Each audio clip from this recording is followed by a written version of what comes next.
In the endless cold of the northern forest, a tall elk-like figure stalks in the snowy forests of ancient America. A creature born from famine, fear, and forbidden hunger to the Algonquian-speaking tribes of North America, it has a name that echoes with terror: Wendigo. The legend of the Wendigo is rooted in the traditions of several Algonquian-speaking tribes, including the Cree, the Ojibwe, and the Innu. To these peoples, the Wendigo was not just a monster, but a spiritual warning.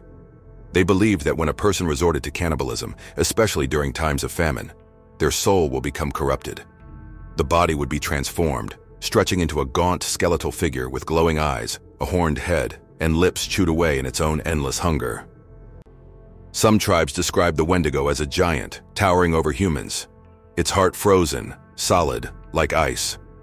Others saw it as a spirit that could possess the weak and starving, driving them to kill and devour their own families.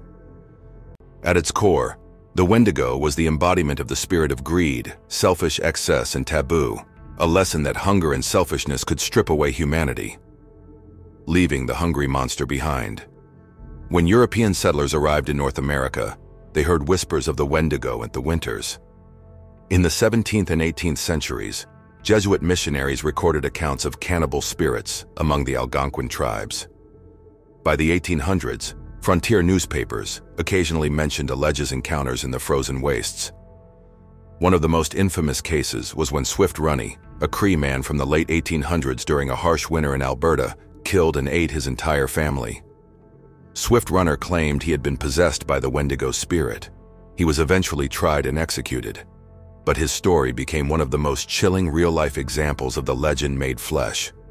For settlers, the Wendigo was often speculated as a superstition, but for the native people who lived through brutal winters and starvation, it was more than a tale. It was a deadly reality, one that they had encountered before. In the 20th century, the legend evolved when an anthropologist and psychologist studied what they call Wendigo psychosis, a condition in which individuals believed they were possessed by the spirit, and they felt compelled to eat human flesh. If you've heard of the Wendigo, it was most likely when it entered pop culture.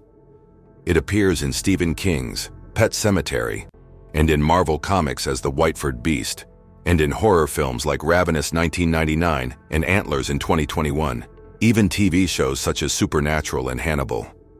Each adaptation reinvents the creature, sometimes as a forest spirit with antlers, other times as a feral monster. But the core idea remains: an hunger that cannot be satisfied, a curse born from crossing the line of humanity. Today, the Wendigo still haunts the frozen north, not just as a monster of folklore, but as a symbol of what lurks within us all.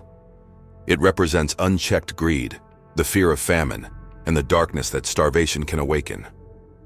Whether in stories of the Cree and Ojibwe, the tragic case of Swift Runner, or the flickering images of modern horror, the Wendigo endures as one of the most chilling monsters ever imagined.